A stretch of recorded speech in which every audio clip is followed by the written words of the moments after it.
안녕하세요. 어르신의 건강과 행복을 위한 가장 든든한 장기요양기관을 만들어가는 케어스토리 강성만 국장입니다. 제가 노인학대 예방교육을 유튜브에 올리면서 이렇게 다뤄야 할 소재가 많았던 적도 처음입니다. 그만큼 언론에 나온 대형 노인학대 사건부터 언론에 나오지는 않았지만 지역 내 시설에서 발생한 크고 작은 사건까지 통계에서 노인학대 건수가 계속 2배 이상 늘었다는 소식이 나오는 데에 비례해서 그만큼 노인학대 예방교육에서 다뤄져야 할 예시 사건도 많아지고 있어서 이러한 상황들이 매우 안타깝게 느껴집니다. 이번 노인학대 예방교육에서는 그간의 사건들 중에서도 특히 이제 그 실상이 드러나고 있는 노인학대 사건에 대해서 함께 살펴보고 이러한 노인학대를 예방하기 위해서 우리 모두가 함께 원인과 해결책에 대해서 깊이 있게 생각해보는 교육의 시간으로 삼고자 합니다. 그래서 장기요양기관의 대표자와 직원분들, 보호자분들 뿐만 아니라 관계 공무원, 공단 직원, 국회의원, 그리고 국민 여러분 모두가 함께 고민해 볼 수 있도록 노인학대의 원인에 대한 구체적인 사유를 하나하나 짚어보면서 노인학대 유형, 노인학대 예방, 신고 방법, 노인 권리 보호까지 지금부터 함께 살펴보시겠습니다. 자, 먼저 여러분들하고 같이 살펴볼 MBC 뉴스데스크의 뉴스 하나가 있는데요. 제목을 보니까 노인학대 의혹 요양원에서 성폭력 사건도 발생했다. 그런데 이러한 성폭력 사건을 보호자에게 알리지도 않았다는 내용입니다. 2022년 11월 25일자 기사인데요. 기사 내용을 보니까 최근 노인학대 의혹이 불거진 울산의 한 요양원에서 성폭력 사건까지 벌어졌던 사실이 확인됐다는 거죠. 이 부분만 보더라도 우리가 예측할 수 있는 것은 학대라는 것은 복합적으로 발생할 수 있다는 거예요. 하나의 학대만 발생하는 것이 아니라 여러 가지 학대, 즉 신체적 학대, 정서적 학대, 성적 학대 이런 것들이 같이 복합적으로 발생할 수 있다라는 것을 서두에서부터 벌써 알 수 있죠. 넉 달 전 남성 노인이 여성 노인들을 성적으로 학대했다는 신고가 접수됐는데 노인보호 전문기관에서는 경찰에 알리지도 않았고 심지어 가족들에게도 몇 달이 지난 뒤에야 이런 사실을 알린 것으로 드러났다는 겁니다. 해당 뉴스를 보면 남성 노인이 여성 노인들을 성적으로 학대했다라는 부분, 아마 요양원에서 근무하신 분들이라면 이런 상황 많이 공감이 되실 겁니다. 자, 제가 드리는 말씀 많이 공감이 된다라는 거. 그만큼 지금 우리나라 장기요양기관에서 남성 노인이 여성 노인을 상대로 하는 성폭력이 상당히 비일비재하게 일어날 수 있다라는 거 아마 영상 보시는 분들 공감하실 수 있을 것 같아요. 자, 기사에서요. 울산의 한 요양원. 치매 노인들이 하루 종일 침대에 묶여 있는 등의 학대가 이루어졌다. 네, 치매 어르신들을 하루 종일 침대에 묶어놨다는 신체적 학대인데 이 기관의 관리자분들은 신체 제재, 신체 구속을 언제 해야 하는지 어떻게 해야 하는지 이런 것들을 잘 몰랐던 거죠. 그래서 관리자도 관리가 안 됐던 거고 여기에 근무하시던 선생님들께서도 이 어르신을 신체 제재함으로써 케어를 조금 더 수월하게 한다라고 생각했기 때문에 치매 어르신들께서 하루 종일 침대에 묶여 계시는 이런 학대가 발생된 상황으로 생각이 됩니다. 자, 그런데 지난 7월 중순 이 요양원의 남성 노인 한 명이 넉 달가량이라고 돼 있어요. 넉 달가량 여러 명의 여성 노인들의 신체를 만지거나 자신의 신체를 노출하는 성추행을 저질렀다는 신고가 울산 노인보호 전문기관에 접수됐다는 겁니다. 남성 노인이 여성 노인에게 성폭력을 가하는 이런 학대, 아마 요양원에 근무하신 분들께서는 많은 공감이 되실 겁니다. 그리고 지금 우리나라의 요양원과 주간보호시설 같은 이런 장기요양기관에서 남성 노인이 가하는 이런 성적 폭력에 대한 상황이 수면 아래에 있다가 지금 이제 드러나는 것이다 라고 이해가 좀 되는 부분이죠. 그나마 지금 2023년 6월부터 시행되는 CCTV 의무 설치, 그 이전부터 CCTV 설치했던 시설들에서는 이런 상황에 대해서 이제 인지를 했던 그런 상황이 있었지만 CCTV마저 없었던 시설들에서는 쉬쉬하고 덮어졌던 그런 상황들이 상당히 많을 것이라고 충분히 예측할 수 있는 부분이 되죠. 우리나라 노인요양시설 그리고 주간보호시설의 설비 구조상 남성 노인들이 여성 노인에게 쉽게 접근할 수 있는 그러한 모든 상황들이 갖춰져 있기 때문에 이러한 사건이 발생한다라는 거, 이 교육 영상을 보시는 모든 분들이 좀 인지하셨으면 좋겠습니다. 자, 당시 근무했던 요양원 관계자는요, 남성 노인이 여성 노인의 침대에 누워있는 모습을 수차례 목격했다고 취재진에게 증언했다는 것이죠. 자, 남성 노인이 여성 노인들의 침대에 누워 있었다? 낮에 누워 있었을까요? 밤에 누워 있었을까요? 당연히 심야 시간대이겠죠. 왜냐하면 주간 시간대에서는 근무하는 사람들이 상당히 좀 있고 사회복지사 선생님이나 간호조무사 선생님 계속 라운딩을 돌고 있기 때문이죠. 자, 그런데 심야 시간대에서는 근무하고 계신 요양보호사 선생님들의 근무 집중도도 떨어지고 휴게 시간도 상당히 긴 부분도 있고 그러다 보니까 남성 노인이 여성 노인들의 침대에 누워있는 이런 상황까지도 발생할 수 있는 것이고 제가 방금 설명드린 노인 요양시설과 주간보호시설의 건축물 설비상 남성 노인이 여성 노인에게 쉽게 접근할 수 있는 그런 구조가 되어 있기 때문에 지금 이런 사건이 발생하는 거고 그간에는 수면 아래에 있다가 이제 언론에서 취재되어져서 이제 수면 위로 드러나는 이런 상황이 된 거죠.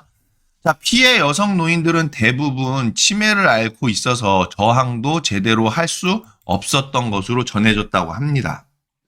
자, 그런데 이 요양원 피해 여성 노인들을 다른 층으로 옮기는 조치만 했고 남성 노인은 한 달 반이나 요양원에 있다 퇴소했다라는 거죠. 심지어 피해 여성 노인 보호자들에게도 이런 사실을 알리지 않았다는 겁니다. 이런 사실을 알리면 어떻게 되겠어요? 당연히 신고 들어가고 조치가 이루어지니까 이 시설에서는 은폐한 거죠. 2달 뒤 감독기관인 울산 동구청이 성폭력 사건 발생 사실을 알게 되면서 그제야 보호자들에게 연락한 것으로 드러났다는 겁니다. 자, 그러면 이 요양원 관리자는요, 지금 동구청에서 이런 사실을 알면서 요양원에다가 보호자분들께 연락하라라는 명령이 떨어졌든지 아니면 이 시설에서 이미 울산 동구청까지 이런 사실이 전달이 됐다 보니까 부랴부랴 보호자들에게 연락한 상황인 건지 둘 중에 하나로 예측이 됩니다. 자, 요양원에서 성폭력 사건이 발생해도 피해 노인이나 가족들은 법적 보호는커녕 알기도 힘든 구조이다. 이게 핵심인 거죠, 이 내용에. 왜냐? 시설 내에서 근무하시는 모든 분들이 연대 책임을 질 수 있겠다라고 생각하기 때문인 거죠. 시설장 등 관리 책임자들은 이 사건이 알려지게 되면 시설이 법적 제재를 받게 되니까 그 부분이 두려울 수도 있고 또 본인도 관리자인데 관리를 못한 책임이 또 느껴지는 부분이 있을 거고 요양보호사 선생님 같은 경우에는 본인이 근무하다가 지금 이런 사건이 발생했기 때문에 본인의 책임이 있다라고 생각할 수 있어서 성폭력 사건이 발생해도 덮어지는 부분인 거죠. 그래서 서로 쉬쉬하면서 이런 성폭력 사건이 발생해도 덮어지는 그런 상황이 되는 것이죠. 자, 그리고 CCTV가 설령 있다 한들 이런 성폭력 사건이 CCTV에 찍혀져 있다고 하더라도 누군가가 이런 성폭력 사건을 알게 되어서 신고하지 않으면 그러면 알 수가 없는 구조죠. 왜냐하면 지금 현재 노인 요양시설 또 주간보호시설 같은 경우에는 외부인에게 공개된 서비스를 적극적으로 제공하고 있지 않기 때문에 이런 성폭력 사건 발생해도 은폐되어지는 그런 구조다라는 부분. 이게 지금 상당한 문제고 이 기사의 핵심이 되는 내용입니다.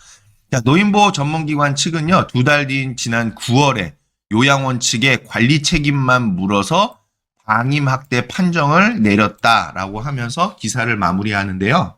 자, 과연 관리 책임만 있는 것일까요? 저는 그렇지 않다고 보는데요. 지금 적극적으로 성폭력 사건이 발생하지 않게끔 시설에서 최선의 관리를 해야 함에도 불구하고 그 관리를 안 해서 여성 어르신들께서 성폭력 피해를 당했다면 관리 책임에 있어서 방임학대 판정에서 그치는 것이 아니라 성폭력 피해가 발생하도록 방조한 부분에 대한 책임까지도 시설 측에 물을 필요가 있다라고 생각이 되어집니다. 자, 뉴스의 내용 보시니까 어떠세요? 참 쇼킹하죠? 그러나 이러한 뉴스의 내용, 덮여져 있는 사건들도 상당히 많을 수 있다는 거. 이렇다고 하면 더 쇼킹하겠죠? 지금 2023년 6월부터 요양시설 내 CCTV 설치가 법적으로 의무화되었지만 이미 이전부터 시설에서는 CCTV를 설치하고 있었습니다. 그럼에도 불구하고 지금 뉴스에서 보신 이러한 노인학대 사건요, 알게 모르게 비일비재할 수 있었다는 거 우리가 짐작해 볼 수 있을 만한 것입니다. 특히 이 뉴스에서 지금 나오고 있는 치매 입소자가 하루 종일 침대에 묶여 있는 신체적 학대가 발생한 그러한 노인 요양시설인 거죠. 그러한 노인 요양시설에서 남자 입소자가 여자 입소자에게 끼친 성적 학대 사건까지도 발생을 한 겁니다. 그런데 이러한 성적 학대 사건이 보호자에게 알려지지도 않고 덮어졌다라는 부분인 거죠. 그런데 이러한 사건이 보호자에게 알려지면서 언론에까지 나오게 되는 공개가 이루어졌다고 생각합니다. 자, 그래서 지금 신체적 학대뿐만 아니라 묶어놓은 거죠, 어르신을. 거기에 남자 어르신께서 여자 어르신께 행한 성적 학대, 거기에다가 시설에서는 이 관리 책임의 문제로서 방임까지 한 이러한 방임학대 사건까지 발생했다는 거죠. 결국엔 총체적인 노인학대 발생 사건이 되어버렸습니다. 자, 그런데 우리는 분기별 1회 노인학대 교육을 정기적으로 받고 있고요. 거기다가 국민건강보험공단의 장기요양기관 평가도 열심히 준비하고 있는데 도대체 우리나라에서 노인학대 사건은 줄어들기는커녕 왜 자꾸 늘어만 가는 것일까요? 이러한 노인학대 사건이 도대체 왜 발생하는 것인지 그 원인을 우리는 다 같이 깊이 있게 생각해 봐야지만이 해결책도 생각해 볼 수 있을 것입니다. 조명희 국회의원님께서 2022년 9월 18일 보도자료를 통해서요, 노인학대가 5년 새 2배 이상 증가했다라고 발표를 했습니다. 이 보도자료에서 매년 노인학대 건수가 가파르게 상승하고 있고, 자, 2021년 노인학대 현황보고서를 보니까 학대 건수는 2016년에 4,280건, 2017년에는 4,622건, 2018년에는 5,188건, 2019년을 거쳐서 2021년에는 6,744건으로 매년 빠르게 증가하는 추세에 있고, 특히 생활시설 내의 학대 건수는 5년 사이에 2배 이상으로 늘어났다는 것이 밝혀졌다는 거죠.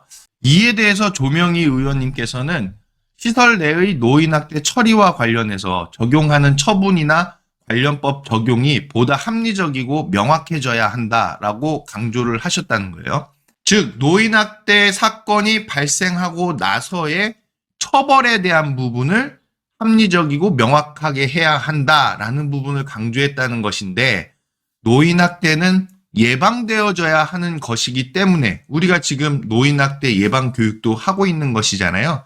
자, 그러면 예방의 측면을 노인학대가 발생했을 때의 처벌을 강화함으로써 노인학대를 예방시키는 효과도 예측해 볼 수 있겠지만, 그보다 노인학대가 발생하는 근본적인 원인을 진단해서 이를 해소하는 것이 노인학대를 사전에 예방하는 데에 더욱 효과적일 수 있다라고 생각되어지는 부분입니다. 자, 그래서 노인학대의 원인으로서 장기요양기관에서 노인학대 도대체 왜 발생하는 것인지 우리가 함께 생각해 볼 필요가 있는데요. 먼저는 시설장, 사회복지사, 간호조무사, 요양보호사 선생님 등 시설 내 인력의 서비스 정신, 직업의식, 전문성이 결여되어 있어서 위급한 상황이 아님에도 불구하고 어르신을 묶어놓는 행위 자체가 학대인지조차도 잘 모르는 상황이다라는 것이죠. 즉, CS 교육과 직업의식 교육의 부재로 인해서 장기요양 요원으로서의 전문성마저 갖추어져 있지 않다 보니까 이러한 노인학대가 발생한다는 것입니다. 자, 그리고 노인요양시설의 근무체계, 주주야야 휴휴 많이 들어보셨죠? 지금 시설에서 근무하고 있는 체계이기도 합니다. 이 주주야야 휴휴에 따라서 야간 근무를 하는 경우에 18시부터 다음날 9시까지 무려 15시간을 이틀 연속으로 근무하게 되죠. 대부분 요양보호사 선생님들께서는 고령이신데 이렇게 고령이신 분들이 15시간을 이틀 연속으로 근무하다 보면요. 주간 근무도 힘든데 이 야간 근무 이틀 연속 15시간 물론 중간에 휴게 시간이 있겠지만 시설 내에서 15시간을 계속 보내야 하는 이 상황에 있어서 근무 집중도는 당연히 떨어질 수밖에 없겠고요. 이에 따라서 방임학대로 이어지는 경우가 흔하게 발생될 수밖에 없는 상황입니다. 이에 더불어서 시설 환경, 입소자 건강 상태 및 특성, 야간 시간대의 근무 상황 등 전반적인 시설 운영과 관리를 철저히 하지 않는 시설장님, 또 사무국장님, 사회복지사 선생님 등 역량이 부족한 관리자의 관리 소홀이 시설 내 학대 사건의 원인이 되고 있다는 겁니다. 특히 노인복지법에서는요. 노인학대 예방 교육과 노인인권교육을 실시한 장기요양기관에서의 노인학대 사건은요. 직원 개인의 일탈로 간주해서 시설의 책임을 묻지 않고 직원 개인에게만 형사적 책임 등을 떠넘기고 있는 상황이고요.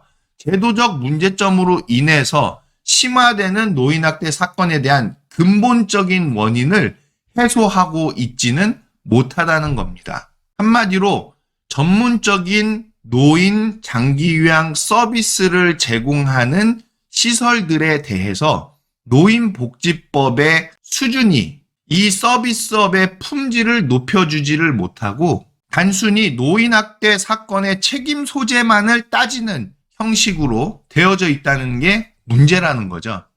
자, 수준 낮은 우리나라의 이 노인복지법 이뿐만이 아니고요. 노인복지법 시설 기준에 따라 설치된 장기요양기관의 설비적인 문제로 인해서도 이 노인학대가 발생하는 원인이 되기도 하거든요.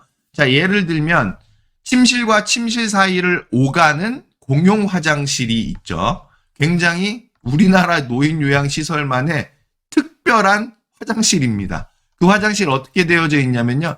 침실이 하나 있으면은 자, 요 옆에 침실이 또 같이 이렇게 벽을 두고서 있을 수 있겠죠? 자, 이 가운데에다가 화장실을 하나 둬서 이쪽 방향에서도 화장실에 들어갈 수 있고 이쪽 방향에서도 화장실에 들어갈 수 있는 이러한 구조가 되어져 있는 시설들도 노인 요양시설로 허가를 받을 수 있는 그러한 법적인 체계죠. 자, 거기에다가 한 개층에서요. 침실만 구분해서 남녀 입소자가 함께 지내야 하는 노인 요양시설의 설비적 상황.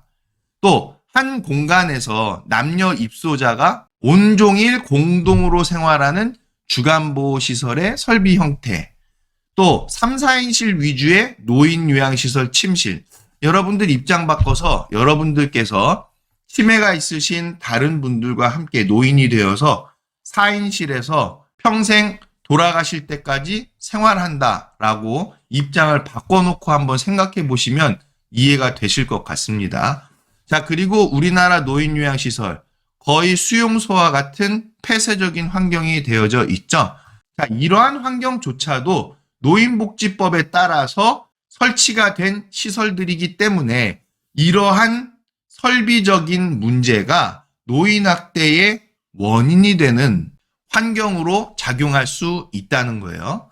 그리고 문서주의적인 지정심사, 즉 장기요양기관으로 지정받을 때에 받고 있는 이 지정심사 자체가 문서만을 검토해서 이루어지고 있는 이러한 상황들, 또 직업의식 함양은 쏙 빠진 채 이루어지는 장기요양기관의 평가 같은 거. 자, 그래서 노인학대 원인요, 한 가지만 꼽을 수 없고, 우리나라는 현재 개인의 일탈적인 문제에 더불어져서 제도적인 문제까지 한 가지가 아니라 너무 복합적이기 때문에 노인학대 발생 건수는 가파르게 늘어날 수밖에 없는 상황이다라는 겁니다. 자, 이러한 노인학대는요, 노인학대 발생 공간에 따른 분류로서 가정에서 일어났을 때 가정학대, 시설에서 일어났을 때 시설학대, 기타 다른 장소에서 발생했을 때 기타 학대라고 유형을 나누고 있고요. 또한 대표적인 행위에 따른 분류로서는 신체적 학대, 정서적 학대, 성적 학대, 경제적 학대, 방임, 유기학대로 노인학대의 유형이 분류되어지고 있습니다. 자, 그러면 우리는 이러한 노인학대의 유형들을요, 형태적으로 나누어져 있는 분류로서 한번 살펴볼 필요가 있는데요. 먼저는 신체적 학대, 잘 아시겠죠? 물리적 힘 또는 도구를 이용해서 노인에게 신체적 혹은 정신적 손상, 고통, 장애 등을 유발시키는 행위이고요. 폭력, 감금, 신체 제재, 무력 사용, 위협, 강압 등이 신체적 학대에 해당이 되겠습니다.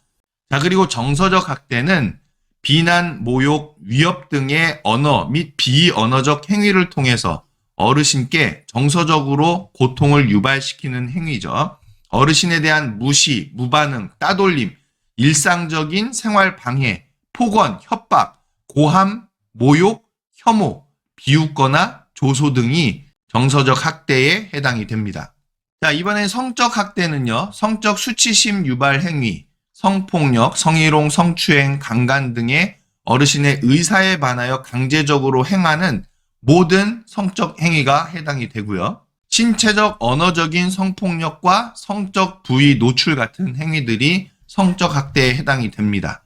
경제적 학대는 노인의 의사에 반해서 어르신으로부터 재산 또는 권리를 빼앗는 경제적 착취, 노인 재산에 관한 법률 권리 위반 등 경제적 권리와 관련된 의사결정에서 통제하는 행위를 통칭하는 것인데, 재산에 대한 강제적 통제와 임의적 처분 일체, 그리고 갈취, 부양을 전제로 한 재산 상속 이후에 부양 의무를 미이행하는 이러한 행위들이 바로 경제적 학대이죠.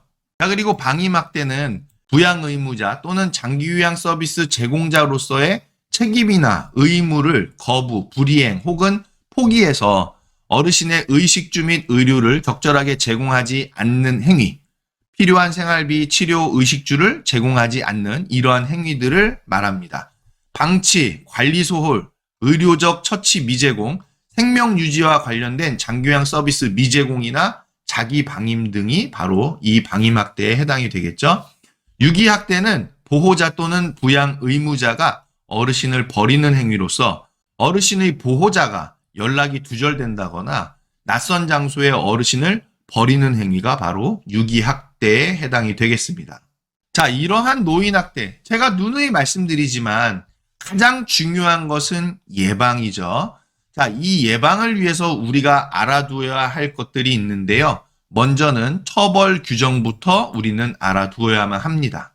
노인학대를 하게 되면 형사처벌을 받게 된다는 거 알고 계시죠? 반드시 지금부터 말씀드리는 것들 숙지하시기 바랍니다. 자, 먼저 어르신의 신체에 상해를 입히는 행위는요, 7년 이하의 징역 또는 7천만 원 이하의 벌금에 처해질 수 있는 매우 중한 행위가 됩니다. 자, 노인의 신체에 폭력을 가하는 행위, 노인에게 성적 수치심을 주는 성폭행, 성희롱 등의 행위, 자신의 보호 감독을 받는 노인을 유기하거나 의식주를 포함한 기본적인 보호 및 치료를 소홀히 하는 방임 행위, 노인에게 구걸하게 하거나 노인을 이용해서 구걸하는 행위, 폭언, 협박, 위협 등으로 노인의 정신건강에 해를 끼치는 정서적 학대 행위까지, 이러한 행위들은 5년 이하의 징역 또는 5천만 원 이하의 벌금에 처해진다는 거 꼭 기억하셔야만 하겠죠. 자, 또한 노인을 위하여 증여 또는 급여된 금품을 목적 외의 용도에 사용하는 행위는요, 3년 이하의 징역 또는 3천만 원 이하의 벌금에 처해지고, 이러한 노인학대 행위를 신고했는데 이 신고한 사람의 신분 보호와 신원 노출 금지 의무를 위반했을 때 1년 이하의 징역 또는 1천만 원 이하의 벌금에 처해지기 때문에 여러분께서는 노인학대 사건을 신고했을 때 신분이 노출될 염려를 안 하셔도 된다는 부분이 바로 여기 규정에 되어져 있죠. 자, 거기에 가중처벌 규정도 있는데요. 상습적으로 노인복지시설 종사자가 노인학대 죄를 범한 경우에 그 죄에서 정한 형의 2분의 1까지도 가중될 수 있는 규정이 있습니다. 자, 그리고 노인학대 신고 의무자, 바로 이 영상을 시청하시는 여러분이시죠? 노인학대 신고 의무자로서 노인학대를 신고하지 아니했을 때 500만 원 이하의 과태료에도 처해질 수 있다는 거 꼭 기억해 두시기 바랍니다. 자, 이러한 노인학대 우리 예방하려면 어떻게 해야 하는지 다 함께 생각해 봐야 되겠죠? 자, 먼저는 누구도 노인을 학대할 수 없다는 이 사실을 분명하게 인지하고 있어야만 합니다. 더불어서 분기별로 시행하고 있는 노인학대 예방교육도 충실히 수강하셔야만 되겠죠. 자, 몸과 정신에 이상이 발생할 정도로 시설에서는요, 무리하게 근무해서는 안 됩니다. 무리하게 근무하셨을 때에는 몸이 힘들면 모든 것들이 짜증나게 될 수 있기 때문에 몸과 정신에 이상이 발생할 정도로 무리하게 시설에서 근무하지는 마세요.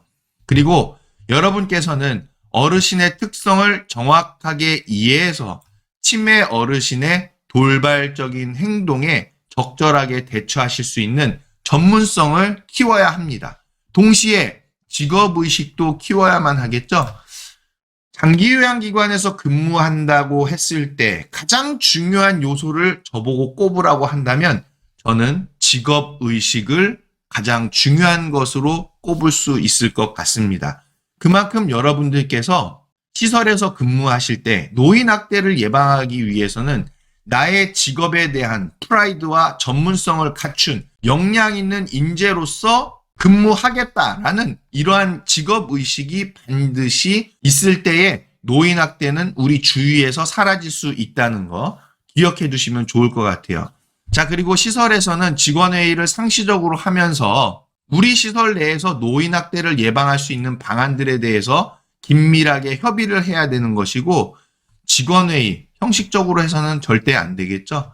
자, 그리고 어르신뿐만 아니라 동료 직원분들과 이야기 나누고 시설에서 행동할 때에는 부드럽게 하도록 본인 스스로를 관리하시고 어르신께는 항상 존댓말을 사용해야만 합니다. 그리고 분기별로 저희 케어스토리에서 제공해드리고 있는 종사자 CS 교육도 철저히 수강하셔서 직업의식을 함양해 가시면 너무 좋겠죠.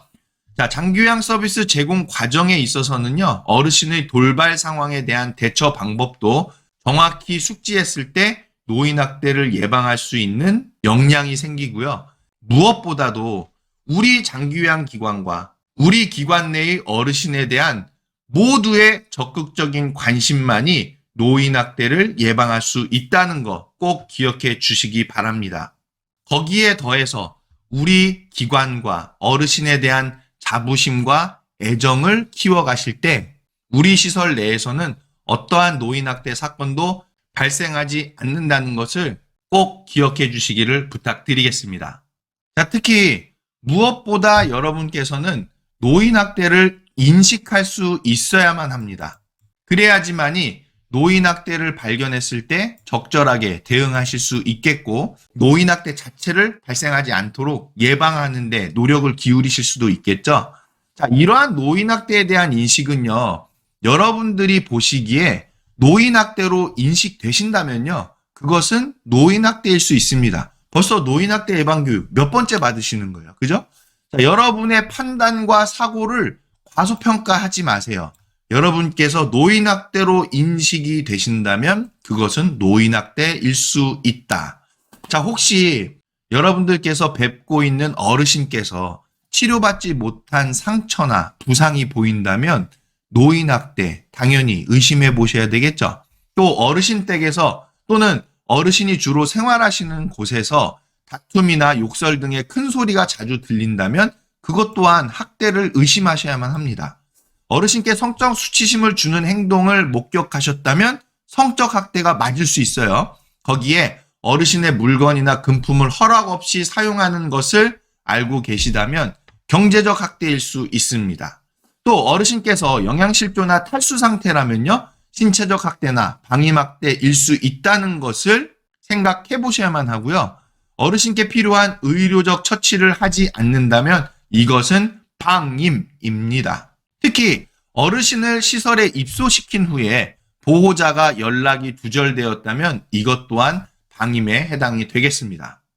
자, 그래서 여러분들께서 노인학대 사건을 알게 되셨다면요, 당연히 이 노인학대 사건 신고하셔야만 되겠죠. 신고 방법은 전혀 어렵지 않습니다. 전화 한 통이면 충분합니다. 바로 제가 계속 노인학대 예방교육에서 강조해드리는 전화번호 1577-1389번, 1577-1389번, 두 번, 세 번 얘기해도 부족하지 않은 번호 1577-1389번, 바로 노인보호 전문기관 신고 전화번호죠. 1577-1389번으로 노인학대는 전화 한 통으로 신고하실 수 있고요.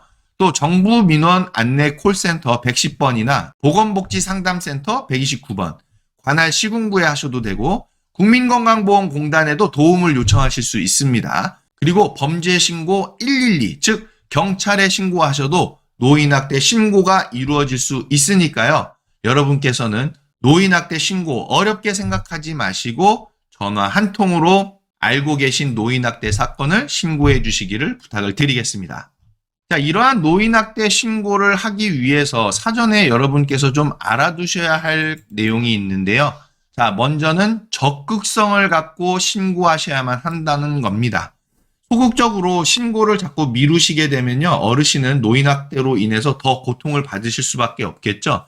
그렇기 때문에 신고는 빠르면 빠를수록 좋다. 그래서 적극성을 갖고 신고하셔야만 한다는 거 꼭 기억하시고요. 노인학대로 만약에 의심된다면 주저하지 마시고 방금 안내해드린 1577-1389번 등으로 신고를 하시면 되겠습니다. 특히 이러한 신고를 하실 때에는요, 정확한 학대 정황을 알려주셔야만 하는데요. 학대 정황에 대해서 다양한 정보를 알려주실 필요가 있습니다. 학대받는 분은 누구신지, 어디에서 학대가 일어나고 있는지, 어떤 학대로 보여지는지, 또 현재 학대를 받고 계신 어르신의 상태는 어떠신지 등에 대한 다양한 정보, 또 학대 행위자로 의심되는 사람의 주요 정보도 알려드려야만 한다는 거예요. 그리고 특히나 노인학대를 신고했다고 해서 신고한 내가 피해를 당하지 않을까 하는 이러한 걱정은 하지 않으셔도 된다는 거. 우리 아까 처벌 규정에서 한번 보셨죠? 신고인의 신분은 보장되고요. 그 의사에 반해서 신분이 노출되어서는 아니 된다라고 법에서 규정하고 있고, 이에 대한 처벌 규정도 있기 때문에 신고했다고 해서 피해를 당할까 하는 이러한 걱정은 전혀 안 하셔도 된다는 거 꼭 알아두시기 바랍니다.